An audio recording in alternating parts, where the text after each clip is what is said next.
Welcome to the second Talking Tech with Smart Minds, the Bosch Global Sofa Sessions. We can call ourselves quite lucky that today we have not only one, but two experts here today with me. First one is Kai Stepper, who's an expert in driver assistance and automated driving at Bosch in Plymouth, the United States. Hi, Kai, how are you doing? Good. How are you doing, Milena? Also good. Thanks. Second one is Nicole-Scott, originally from Canada, based in Berlin now, founder and chief editor of mobilegeeks.com. Hi to you too, Nicole. How are you? Hi, I'm good. Thanks so much for having me on. I'm pretty excited about this chat today. Me too. Thanks for being here. There won't be any additional participants today because we wanted to use the opportunity and talk in depth about the topic that we've chosen for today, which is teaching vehicles how to drive. And to be fully honest, and I'm pretty glad that Nicole is here to balance things out, I'm not the most passionate driver. Especially here in Stuttgart, where I'm based, streets are always crowded, and trying to find a parking lot in front of your own house is comparable to winning the lottery. So I'm always having things in mind that I could do instead of being in the car, being stuck in the car, circling the block for like 10 times. It totally stresses me out. So first and for me, most important question, Kai, what's the deal? When can I finally get in the car, just lean back and let the car do all the dirty work? Well, Milena, I got good news for you. Yes. Your troubles will be over soon because for what you just described, we got solutions already that are in the works and they're in pilot deployment right now, like automated valet parking, for example, where you just get out of the vehicle and the vehicle parks itself. We already have this in model deployment in the city of Stuttgart with one of our development partners. So my short answer is, Milena, it's already here. Some of this is already here. But we, of course, have to dig a little bit deeper in this session, what level and what stage of automated driving we're talking about and when that's coming out. Well, I'm that kind of person who doesn't want to do anything anymore when being in the car. That sounds great. Thanks. Can you still remember the very first moment when you got into a car that was able to do work for you? How did it feel? I can remember the very first time that I got in an autonomous car, and it was so nerve-wracking and exciting. And I was like, you're watching the wheel turn, and it's just overly exciting, the entire thing. And then about 3 or 4 minutes goes by, and you're like, wait, so now what? For me, I think the aha moment was when going from being so excited to being like, all right, like, what do I do now? And that moment where I realized that I trusted the car completely to be bored. How about you, Kai? Yeah, I can totally agree with that. That's the best part about automated driving. If it really becomes boring at some time in the future, that's exactly what we want. We don't want you to be anxious. We don't want you to be overexcited. After a while, you just realize, well, this thing just drives itself. Like you go into a train, you don't think about how the train accelerates or decelerates or drives. And because of my job, I've been very fortunate to be in a lot of self-driving vehicles that all of them are either in, demonstration type vehicles or model deployment types, including our own. As many of you may know, we launched our first pilot in the city of San Jose in California last year. In November, together with our development partner. And so I had obviously a lot of time to spend in that vehicle as well. And it's exactly this point as Nicole alluded to. You know, you're really looking forward, what it's going to be like, how the vehicle is going to perform. And then nothing happens, it just drives. And of course, in my job, I always look for the little details and, a lot of tech questions go through my mind and how is it negotiating this particular traffic situation. So I guess that takes the fun away for me because I constantly thinking about these things. But it's been quite a number of years that I've been in many different demonstration vehicles for autonomous. You already elaborated a little on the technology behind it, Kai. Maybe we could take a step back though, because I mean, as said, I'm not an expert in automated driving, and I did a bit of research. And the first things that I stumbled across were the 5 levels of automated driving. Kind of helped me to get an overview of what it is all about. Could you maybe elaborate a little on that and tell us about the levels and maybe give an example for each level? Absolutely. You want me to start? Okay, I will jump right in because that's one of my favorite topics. Because Melanie, I'm glad to hear you're really excited about the 5 levels of automation, because the vast majority of people are not. They're like, what are you even talking about? SAE level what? 0, 5, 4? What? That means nothing to me. So what I always like to start with is, before I even get into the levels, is to make it understandable, to make people connect to what that means. So the first stage is, which we call SAE level 0, is there is no automation. There may be safety functions, and we have safety functions in the vehicles for many, many years. Examples are electronic stability control, but even think about things like forward collision warning that helps to mitigate rear-end collisions. So that's still level 0. Then the next steps is feet off. Everybody understands, take your feet off. Take your feet off the gas pedal, put your feet off the brakes. And we have functions like that already. We call them SAE level 1. And they are functions like adaptive cruise control. So what we in the tech world call longitudinal control, back and forth. So again, keeping a constant distance to a vehicle in front of you, which takes cruise control to the next step.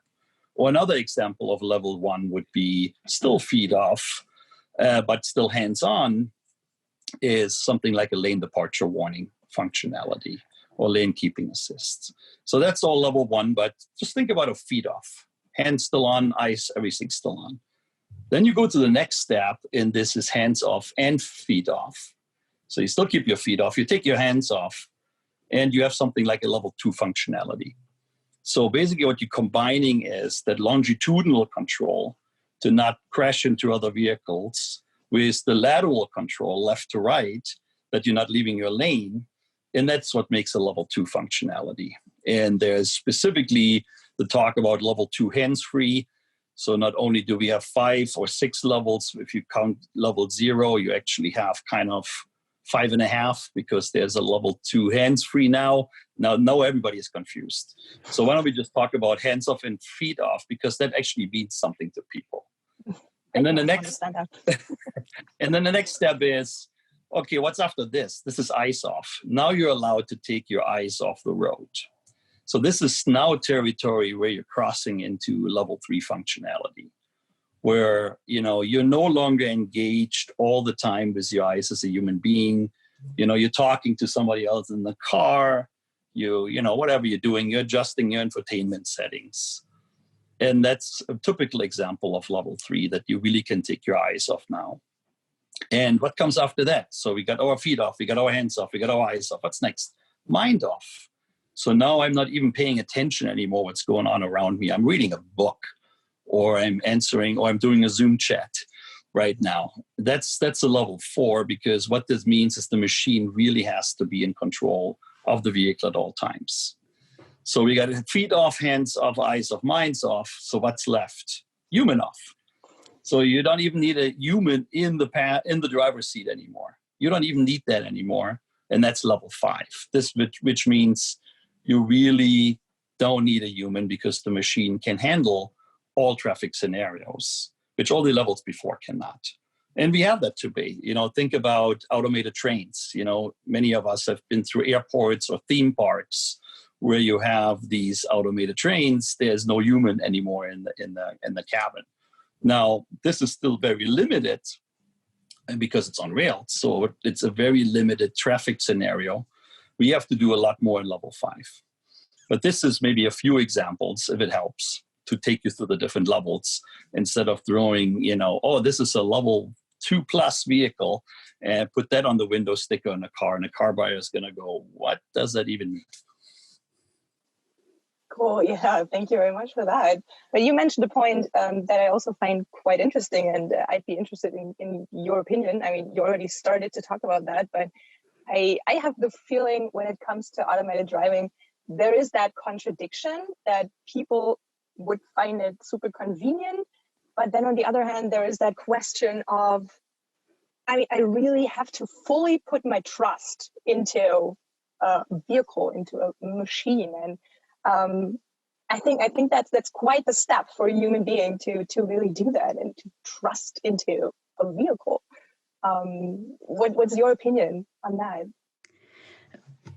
For me, when I look at the future of autonomous driving, it's really about the relationship that I'm going to have to the car. So I think that you're completely right. How will I trust the car? How will my interaction with the car be? And how will the car's interaction with the world be?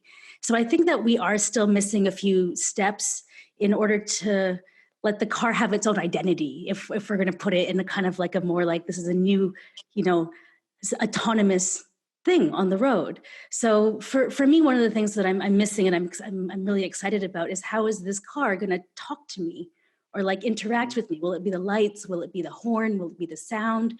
Like what colors will it use? Because we can't use red because that's a stop sign. And I still think we're in this moment where we as people have to start to figure out, okay, this is a new autonomous, independent piece of tech driving around the world. And what is our relationship going to be with that? And I still think that we're negotiating that because I think a lot of the tech is in place that it can go out onto the road, but we need to figure out how we want to live with this new being, to put it, for lack of a better word, I guess. So fully agree with Nicole. I think as human beings, we're social animals. We need to interact. We want to know what's going on. And if that means the car lets us know what it's doing, it's going to go a big step towards trusting the technology. So that's a very important element. And I believe that's very important for the very beginning of the rollout, that the over communication of what the vehicle is seeing, what the vehicle is intending to do is very, very important. But after this initial stage, people are going to say, you know what, now I'm bored. Stop telling me what you're doing. I know you can handle it. But it's very, very important for the initial rollout phase.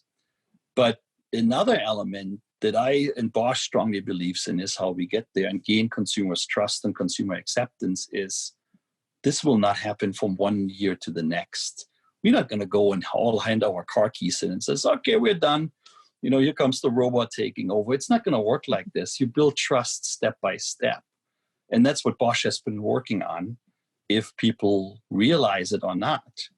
For example, it's simple, a system that was invented 25 years ago, which was electronic stability control that Bosch invented together with our development partner at the time, already was a system that has some form of automation in it. Because what it does is it applies the brakes, and not just the entire brakes, but it actually applies individual wheels, the brake pressure without the driver ever stepping on the brake pedal. Well, that's automation.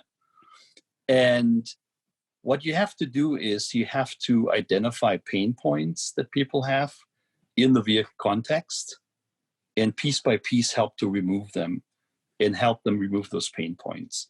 So Melina, what you talked about with the parking is a perfect example. That's a pain point. It absolutely is painful to search for a parking spot. If we can help people with that and have a functionality that relieves that pain, guess what? They're going to trust the technology a little bit more.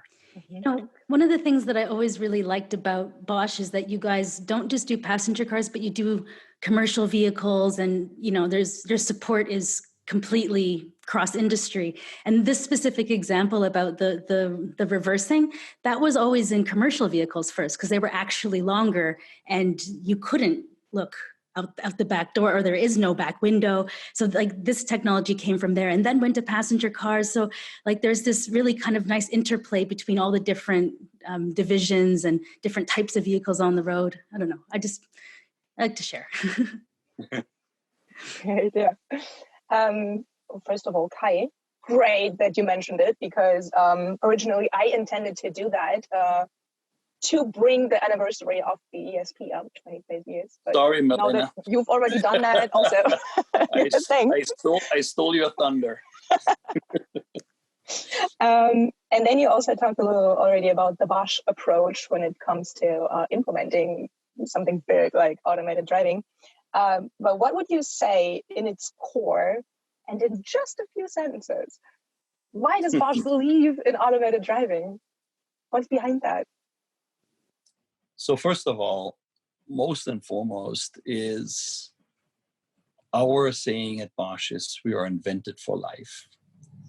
And that's not just a marketing slogan. It's not something that we just put on a PowerPoint slide. This is our DNA. And we have proven it for decades and decades that we bring life-saving technology to the automotive market, that we develop other technology for life. And this is very much along those lines. If you look at road fatalities in different countries around the world, it's a staggering number. It's more than 1.2 million vehicle road fatalities in the world every year. 1.2 million. It's an astounding number. So we need to continue to work on reducing fatalities, reducing injuries, and mitigate the consequences when crashes still do happen.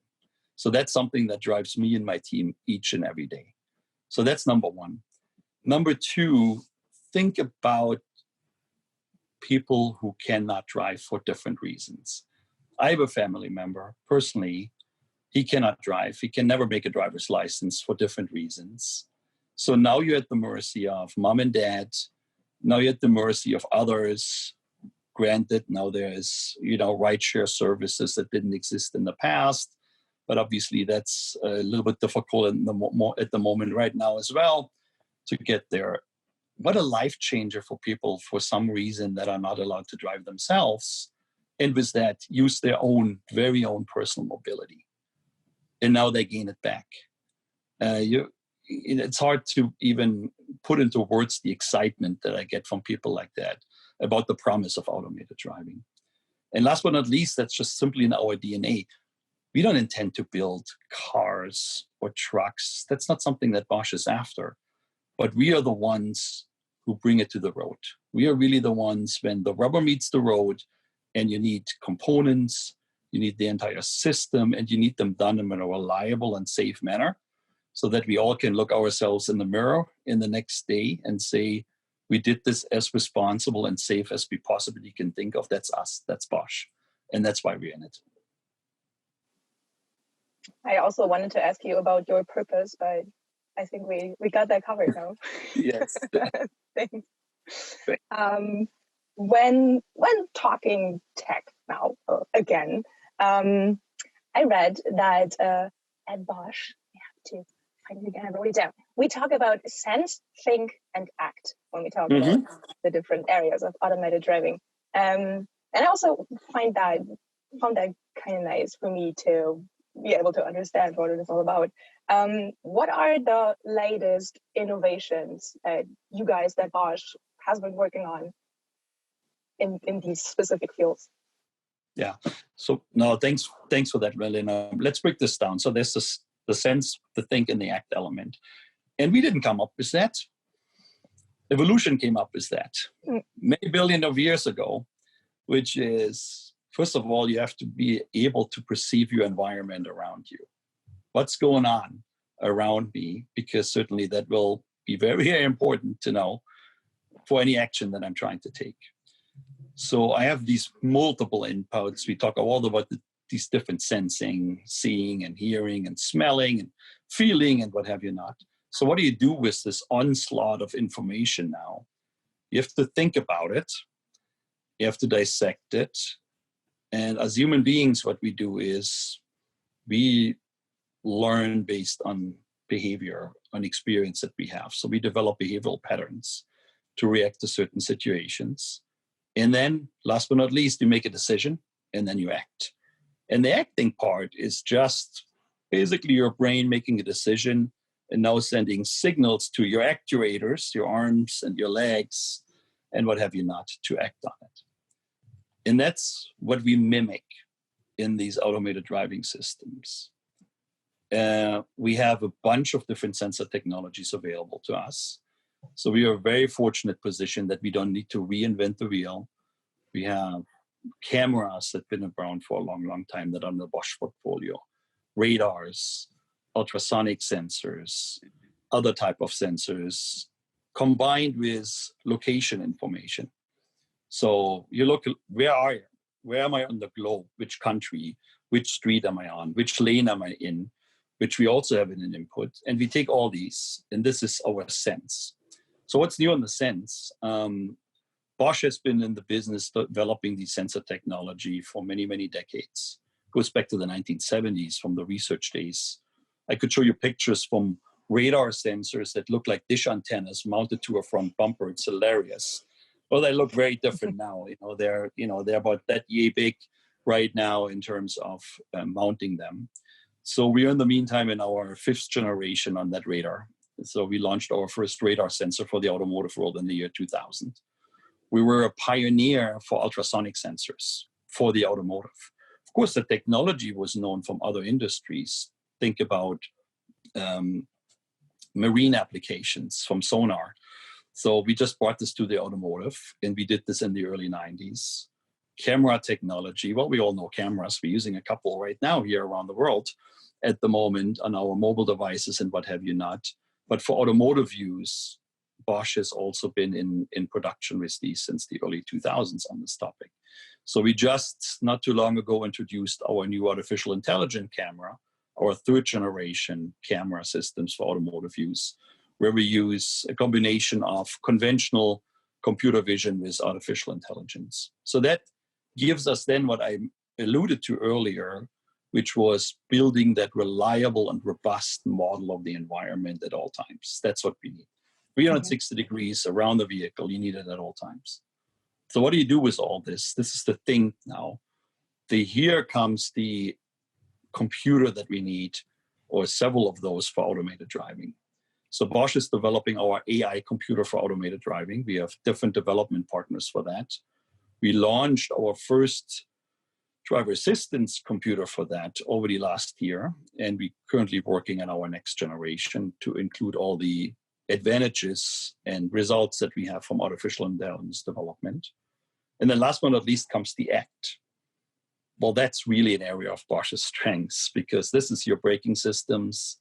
So you think about anti-lock brakes from the late 1970s, the electronic stability control from 1995, new type of brake systems, steering, new type of steering systems for automated driving, specifically developed so that they can be used for automated driving vehicles, as well as the powertrain control, not just for conventional powertrains, but for electrified vehicles, for hybrids, for different types of powertrain. So, and there is new and exciting products from Bosch, specifically designed to address electric vehicles, automated driving for this entire sense, think, act portfolio. Mm-hmm. So now that we talked about the technology as well as the human factor, and both plays a role when it comes to automated driving, what would both of you think right now is the greatest challenge of implementing automated driving and in general automated driving? I think the biggest challenge for implementing automated driving are the people. It's getting us used to the idea of the cars on the road. How are they going to coexist with us? People who are driving still in cars that are driving on their own. And I think the learning curve for how we as people interact with these autonomous vehicles is the biggest challenge right now. So I agree with that fully with what Nicole said. So there's a couple aspects, and I always like to split them. There's the non-technical aspects, and most and foremost is the aspect of consumer acceptance. We have a lot of work to do between industry, government, and academia to really convince the public that this is the right thing to do.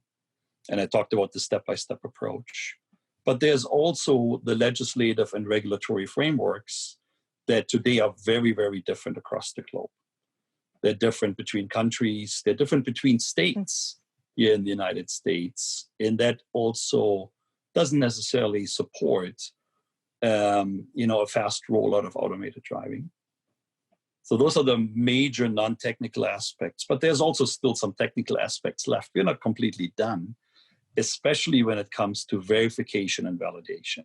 So yes, we have the building blocks and the technology, and we got the software, the complete software stack, but we still have to verify, validate, repeat.